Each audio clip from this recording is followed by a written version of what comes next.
अ, पहिल्यांदा सांगायचं ठरलं तर आपल्या ज्ञानज्योत कोचिंग क्लासेसची सुरुवात ही 31 डिसेंबर 2017ला या छोट्याशा संकुलामध्ये चालू झाली आणि आता आपण बघतायत का या छोट्याशा संकुलाचं जवळ-जवळ 3 मजली इमारत या ठिकाणी झालेली आहे. या इमारतीतून या ज्ञानज्योत क्लासेसमधून आज सामान्यातील सामान्य विद्यार्थी ज्ञान घेऊन मोठ्या-मोठ्या याच्या इंजिनिअरिंग कॉलेजेसमध्ये आज इंजिनिअरिंग करतायत.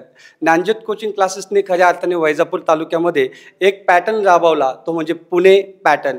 पुणे पॅटर्ननुसार आपण वैजापूरमधील विद्यार्थी, ग्रामीण भागातील विद्यार्थी होते, जे विद्यार्थी पुण्यासारख्या शहरामध्ये जाण्यास घाबरायचे, इंजिनिअरिंग कॉलेज करण्यास घाबरायचे, ते विद्यार्थी आज असंख्य संख्येने मला सांगायला आनंद वाटतो की 2017 पासून तर आज 2025 आहे, असे कुठलेही वर्ष गेलं नाही का आपल्या वैजापूर तालुक्यातून 25 ते 30 विद्यार्थी दरवर्षी हे पुण्याच्या मोठ्या-मोठ्या कॉलेजेसमध्ये PICT, VIT, कमिन्स, COEP अशा मोठ्या-मोठ्या कॉलेजेसमध्ये इंजिनिअरिंग करतायत.